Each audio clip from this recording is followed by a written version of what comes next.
Good morning and hello to you, Kai. Good morning. And hello to you, Tasneem. How are you? Salam, I'm good. Thank you. And caffeine deprived. It's Ramadan. Oh, I bet. Yes, of course.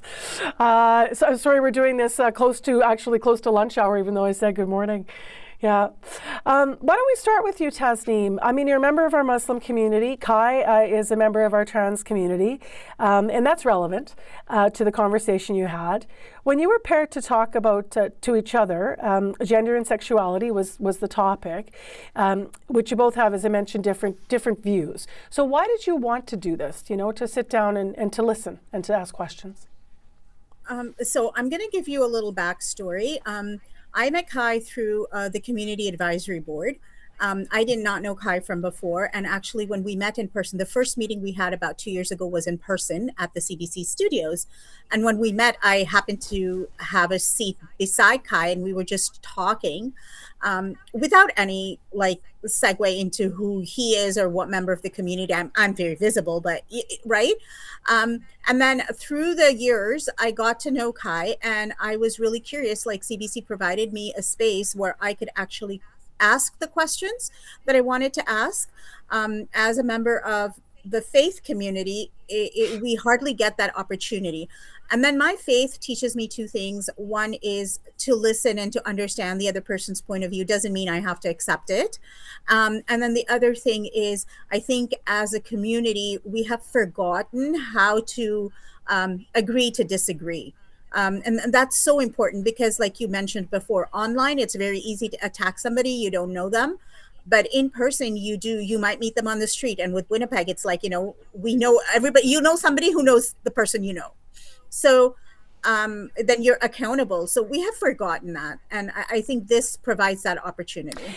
Kai, for you, why did you want to do this? And that first sort of exchange with Tasneem, even through CAB, do you remember what that felt like when you were first sort of talking about things that maybe you hadn't talked about in that way before, taking questions from her? Yeah, talking with Tasneem is very easy. It's very simple.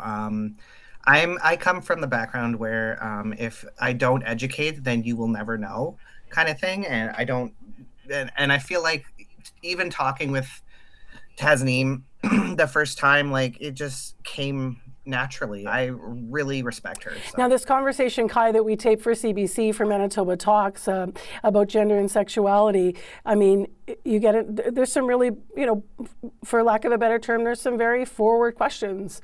There's this section where Tasneem is seeking to understand and respectfully asking you about choices that she says you've made, and you talk about, for you, it's not a choice around gender, and there's these moments of understanding. I wonder for you, were there moments of what moments stood out for you where you felt it was important to, as you say, educate, I think you said, was one of the things that you think is important. So what stood out for you where you're like, oh, hang on a minute, I have to clarify something or explain something to you?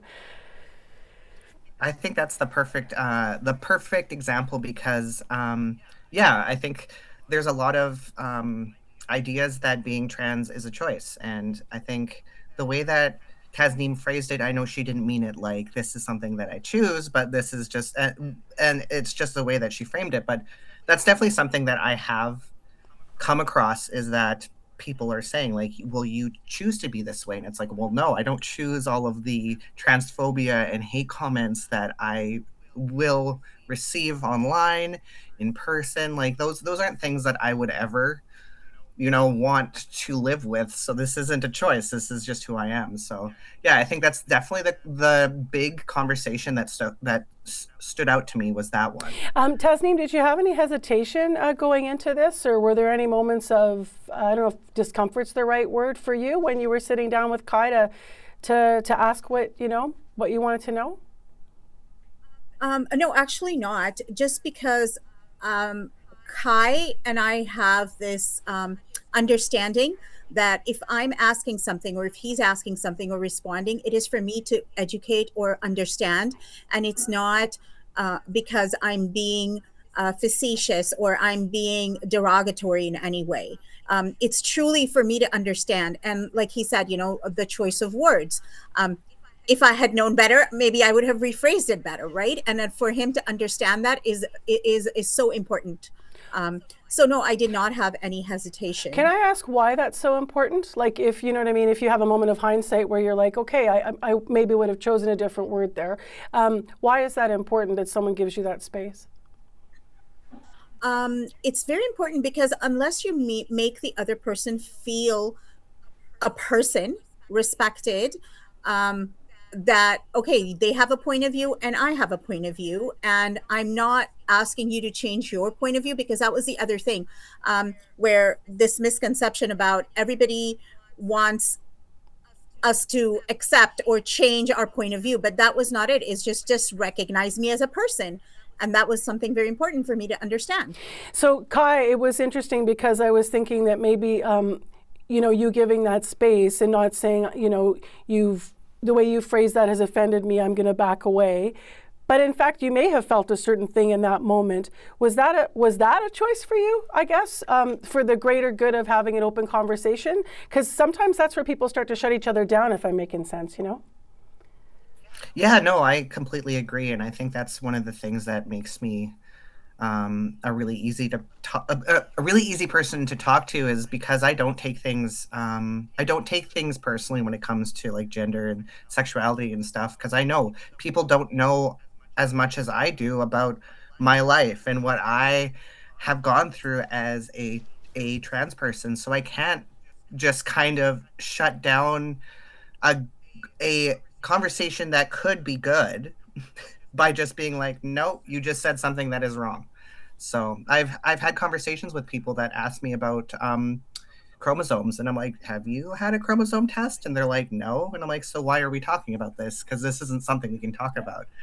So like conversations like those, like I try and approach them very gently, but also being like, hey, like the wording's wrong. Because in order to open up conversations and have something that is respectful and honest, you have to be willing to kind of like put your pride aside and kind of just like have the conversation. Basically, I'm like, if two people who are so opposed because of their beliefs can talk and have a conversation and understand each other, maybe not accept and walk away with, okay, we agree to disagree, but understand and be respectful. That is all we need in Canada. So my actually my son was there for the recording, because he brought me. So it was interesting. I think people are just averse to not having the conversations because they don't know who to have the conversation with, as opposed to just learning, right? Like you can read all you can, but until you actually talk to somebody with lived experience, it's hard.